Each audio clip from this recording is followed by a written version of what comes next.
Hey, what is going on, everybody? Boilon here, back for another video on Marvel Strike Force. In today's video, we're going to be doing a little bit of a new player guide, so to speak. I want to talk to you about all of the best and most important teams that you need to build in Marvel Strike Force playing right now. If you are a new player, or even a mid-game player, or you're not exactly sure on which direction to take your account, I want to go over all of the best teams that are the most important at this point in time. We're also going to do a special mention of the upcoming November team and the characters that you need to consider for that as well that are going to be important. But there's actually quite a few teams, especially within the last year or so, that you actually don't really need to spend much time thinking about because, we've kind of moved on past that a little bit, and it's not going to hurt your roster that much by not having them. And we'll be talking about which ones those are as well. But before we get started with the video, there's a special shout out that I want to give you today. Hey everybody, so some of you might know that I've been playing Raid Shadow Legends for quite a while now. I think I'm coming up on almost 9 or 10 months playing this. I can't believe it. Raid has their Halloween special events that are kind of in full swing right now.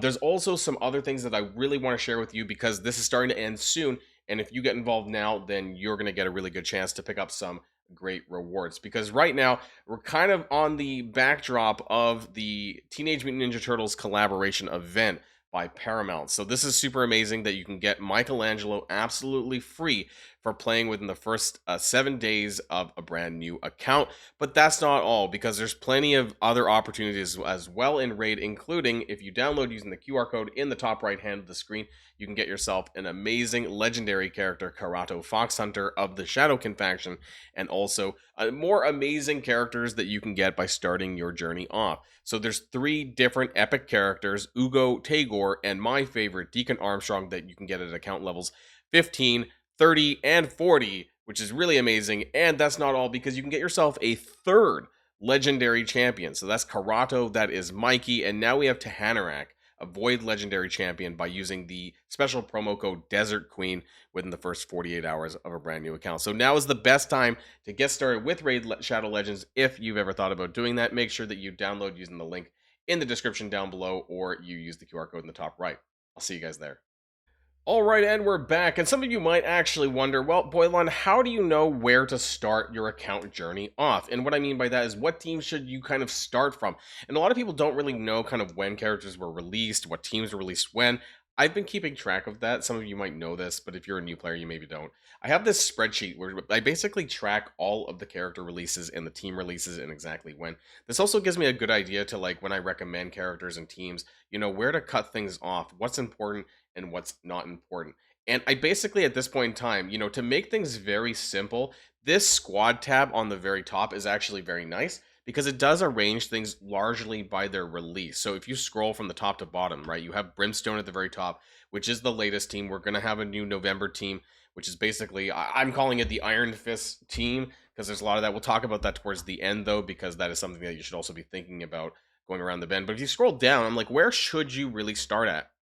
And honestly, where I believe that most players should start off at is the Annihilators faction. So with the shop credits change that's going live today, you're going to be able to find these a lot easier. But I do want to kind of mention that these are Age of Xavier characters. So there's going to be different tabs where you can farm your characters. There's going to be the Age of Annihilus, which is the most recent ones, and like basically from April onwards, where I'm going to talk most about.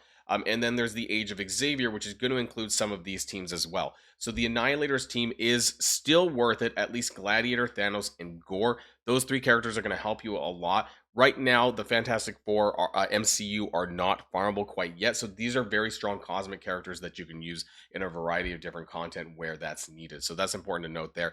I don't actually believe that you should probably be working on a lot of these kind of predated. A lot of these are obsolete at this point. Some people may disagree. I'm going to get some hate in the comments down below, but realistically, for new players, I think this is what you should focus on. As far as Ultimates and Silver Surfer, this is really not a big deal, but Gore, Thanos, Endgame, and Gladiator are the characters you should focus on here. The Orcus team is basically made obsolete now because we have the Insidious 6 that are made available that we recently had unlocked. If you happen to have missed those character events, then they will be in the chapter store and they will be made more available pretty soon, so do keep an eye out on that. But characters like Orcus and Night Stalkers, these aren't really characters that newer players and mid-game players need to think about anymore because these are raid teams that are going to be getting replaced. Now, for me, I put the most importancy, is that a word? Importancy? The most important teams in PvE before PvP. So making sure that you have your raid teams done or as best as you can. And I guess as an extension, Battle World is also to me considered PvE. All of that is more important than flat out like war teams and Cosmic Crucible teams if they don't have any wider value in these areas. So that's where I place the most important. I was just about to say importancy, but I know it's not. I don't think it's a word. Undying. So let's talk about this team here. This is one of those teams that, despite Zombie Kestrel coming out very, very soon this week, it's a PvP team, right? You're not gonna, if you're a newer or mid game player, you may or may not have access to a lot of this, and honestly, you're not going to be missing out that much. You know, as far as PvE goes, they're a nice luxury team. They're a lot of fun. I like them. But you know, not newer players and mid game players just can't really stretch their rosters in this way if you haven't been keeping up with these characters every year. So Undying is one of those skippable teams as well. Astral at this point in time, it's just not a team that newer players need to consider because Brimstone, which we talked about above, is basically the replacement to Astral now, and you don't really need to have this team as a new or mid-game player. So that's something. Absolute A-Force and Alliance War team, again, something that you can skip. We're still in the age of Xavier here, so I just want to let people know in terms of the timeline. Immortal X-Men was the Cosmic Crucible team. Again, you can skip this. Mighty Avengers, also the war version. The way they did this was they basically released Jean Grey and then Hercules and had two separate teams for the two of them. It was a nice concept, but again, that's not something that you need to consider for the wider sense, I guess. Uncanny Avengers. Now, as of recording, it's a bit unclear if this new Iron Fist team is going to be a Mystic raid team, a Spotlight raid team, both. What are they going to do with Spotlight raids? So currently, this might be something that you might need to think about is Jean Grey, Hercules, Falcon, Beast, and Storm. These Uncanny Avengers might be something for the moment that you may need to build until we have more details about exactly what this Iron Fist team is going to be. So keep this kind of on the radar, but maybe not necessarily have to do later on. Liberty. Now, this is an Alliance War team, but it is so much stronger and I would say not required, but very, very good in the Charles Xavier event. So this is post like Dark Dimension 8. So this is kind of more end-game content, but the Liberty team still holds up very well. And as far as a war team goes, I actually think they're better than like Absolute A-Force. You can dump War Machine. You don't need to build them as far as the Xavier saga goes, but the other four are very, very strong for that. So even though it's a war team, it kind of functions as not quite a PvE necessity, but still a very strong team to look at. Then we have the Starjammers, which I would say is broadly skippable with the exception of Lalandra, because if you're trying to chase for Professor Xavier saga, you are forced to build Lalandra. You do have to take her to Gear Tier 20. There's no ifs, ands, or buts. So, yeah, that's unfortunate, but you have to do that. The rest of the team, though, if you have not already done so, if you're not even there yet, I wouldn't even do this. This is a skip as well. Then we're up into the Vigilantes team, and this is probably where I would start. Now, this is kind of the start of the Age of Annihilus era. And this is a really important starting point for a lot of new and mid-game players. This is a very powerful skill raid team, but also a very great set of city characters that you might need for Dark Dimension. So these characters will be found in the Age of Xavier, Age of Annihilus store for your shop credits, and all of these are worth building. Elektra does not need to be built up so high, but you're going to need to use her for raids anyways. She'll just be like the last character that you build on the side, in my opinion. So Vigilantes is the first real team that you're going to spend a lot of investment in, and they're going to get you very far in both skill raids and in City Dark Dimension, like all the way through. They're great characters, so invest there. They are farmable as well. Coming up next is the Thunderbolts team. Now, this is going to be your bio raid team, and if you haven't noticed that the raid teams are 5 raid. Well, actually, there's technically 6. I guess there's like a global Uncanny Avengers section, but as far as origin traits go, Thunderbolts is your bio raid team. These characters are farmable as well. Now they are mixed location. So as far as Dark Dimension goes, these are mostly global characters. And then Hyperion is a cosmic-based character. It's also a mixed hero and villains team, so it's a bit tough when you get to Dark Dimension 8 and Odin. It's not something I would necessarily consider. But these are characters that you do need to have built up for raids. They're important to have, and they're a pretty, the good thing about these newer teams is that you can kind of cross-play them with PvP, with war, with Crucible, things like that. So while they may not be featured or the best choices in that when you're doing this, they're still going to hold up very well. And so you don't really need to dive into these war specific teams or Crucible specific teams, because a lot of these PvE ones will still function just as well. So I do want to kind of point that out. Coming up next is a curse. This is something that I have pretty much at level 1, which basically tells you that you do not need to build them. They're largely skippable. No, they're skippable, like 100%. Your PvE is not going to get impacted if you don't have them built up. Clearly, because I don't have them leveled up, and it hasn't impacted my gameplay at all to date.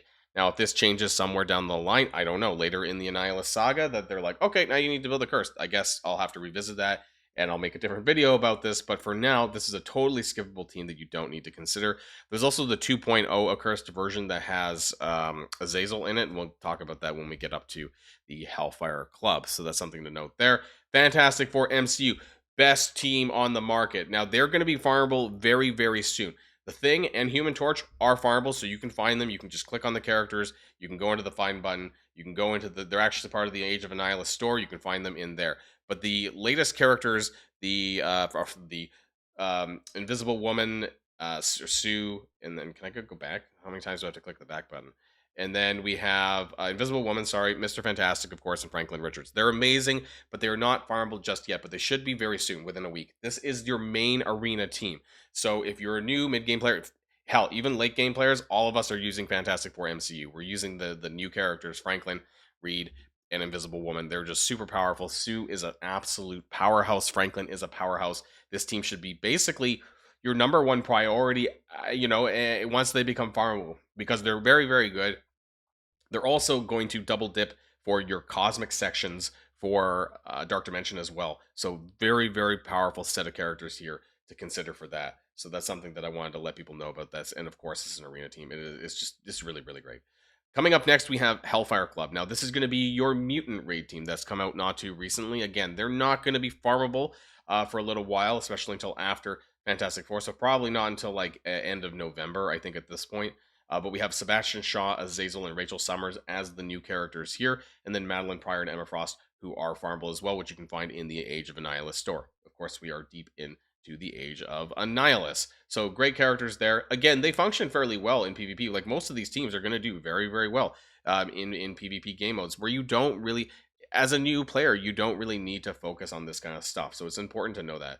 Infestation. This is, I love how they put it back up, but that's only because Scorpion was added to the Infestation team. This is a war defense specific team that is completely and utterly skippable. Scorpion is a character that you're going to want to build for the Insidious 6, which is going to be shown up above. But as far as the rest of the characters go for war defense, this is a total skip and an absolute trap for players. Same with Secret Warriors. Sorry for people who really like this team, maybe they don't. But this is an Alliance War team, and again, you're kind of blocked by Phantom Rider because he was in the Battle Pass, and if you've been starting recently, if you're a new player, you might not even have Phantom Rider, and the rest of the characters can't function without him. So this is a total, utter skip and trap team of investment. This is not a team that you're going to really need to use in any kind of form of PvE at this point, and they're not part of the chapter teams either, which you might have noticed that some of these are. Neither is Infestation. So again, total skip here on Alliance War. Insidious 6. Now, this is going to be your tech raid team. You see how the trending is going.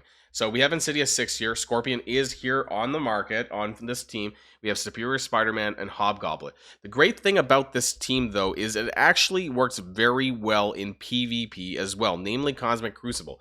This team does very well. This is one of my favorite teams, in fact.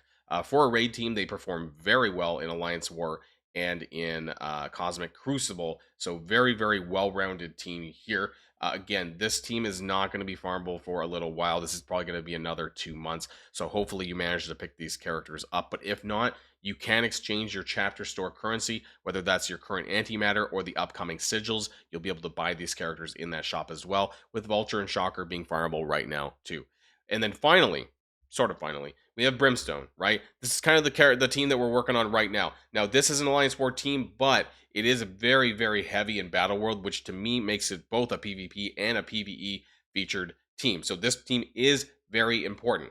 We have Strange Heartless, Doctor Strange Heartless. We have Elsa Bloodstone as the 2 reworks that are currently farmable. And then we have Living Mummy Damon Hellstrom, and Hellcat. Now, Hellcat has not been made available in a free-to-play event yet, which is why I don't have her unlocked. Damon Hellstrom has or is ongoing. You should have already unlocked this by now, and is also available in the chapter store. Living Mummy will be available in the chapter store later on this week. Has not had a free-to-play event just yet, though, and then Hellcat will come sometime after that. So very powerful war team, but also very important in Battle World, which is why this is also an important team. But as far as these teams that I've been talking about, you really want to start kind of from, backwards forwards, in my opinion. I think that's the kind of the best way to start with things. But of course, making sure that you unlock characters as the events come out, that's going to be very, very important as well. So again, I just want to kind of recap. We have the Annihilators there, and then there's a lot of skippable stuff here, frankly, until about the Uncanny Avengers, and then of course Liberty, and then we have Vigilantes. So these are kind of like the starting teams that you should really think about when you're starting your game off. Now, I do want to do a special mention about the Iron Fist team because they are available right now that you can kind of at least build your shards for these characters. So we have both Iron Fist and Iron Fist World War II. I think later on this week, there is going to be an official announcement about this team and what they function as. And I think that's going to be important to note whether or not they're the Mystic Raid team that some people think they might be, in which case they will be replacing Night Stalkers in the raid section. Where to find these characters as well, you can go into the supply store and you can find this in the Age of Apocalypse section. Actually, it's quite far down, so make sure that you're checking that for Iron Fist World War II. And hell, for Iron Fist, they might get moved, though, into the Age of Annihilus store once the actual team comes out. Supplies, previous ages, you can find them down here as well. I think they might get shuffled into the Age of Annihilus store once the full team comes out, because they've been doing that with the store. So that's something to note there. So those are some of the most important teams that you should be focusing on in Marvel Strike Force, and hopefully it's been clear as to which characters and which teams are a little bit less relevant that you don't really need to focus on too much in this game, because there's a lot of characters in Marvel Strike Force and a lot of teams that I think are skippable if you really think about it. So hopefully this video helped everyone, and don't forget that if you do want to check out Raid Shadow Legends as well, take a look at the link in the comments or in the description down below, and check it out there. See me there. There's also a Discord section on my Discord server for Raid Shadow Legends, but that's going to be it for now, everybody, and I'll see you guys all on the next video. And if you like this video, make sure you hit that subscribe button if you haven't already, and you'll be greatly helping out the channel. Have a great day, and I'll see you guys on the next one.